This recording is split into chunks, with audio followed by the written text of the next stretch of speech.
Welcome to a new episode of Books in 140 Seconds. Today, we are discussing The Art of Feeling by Chad Harbach. And this book is about college baseball. And you would think these two girls, they don't like college baseball. We don't. Untrue. We love it now because this book is so amazing. That's true. So it follows four players from the very beginning when they start out as freshmen. Henry, his roommate Owen, their mentor Mike, Shortsy, that's right. That's why I was confused. They don't call him Mike because they're athletes.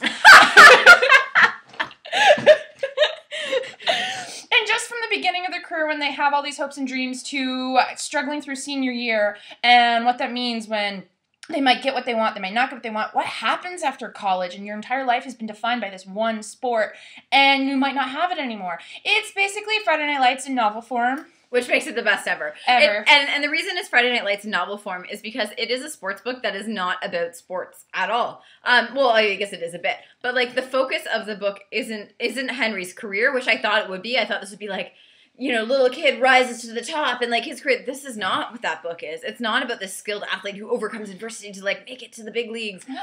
It's about the people. Yeah, and it's for Henry specifically, it's about identity, and it's about routine, and it's about sacrifice, and how he knew himself as one person forever, and all of a sudden that person might not be who he actually is, and how he deals with that. And Henry completely falls apart, and that's not a spoiler. It's just, and that's just what's so interesting with this book, is watching him go through this and watching trying to come out of this. And everyone else falls apart in different ways. I was so worried. Or less. Were you worried? So worried? I was so worried about everyone. I have not read a book in a long time where I closed the cover and, like, fretted about them when I wasn't reading it. I was like, oh, but what about Schwartzy? And what about Pella? And I'm really, really worried about anyway. And I was literally like a mother hen, worried about what was happening to these characters when I wasn't supervising them on the page. Even Gert, the dean, he's the president of the university, and you're like, oh, Gert, I hope you're going to be okay. Yeah.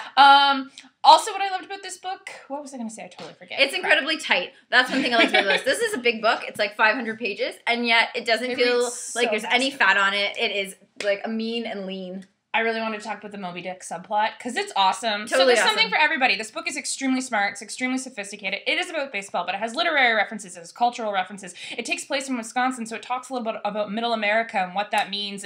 And Gert actually comes from Harvard, so there's a lot of even subtle play about the educational system in the States.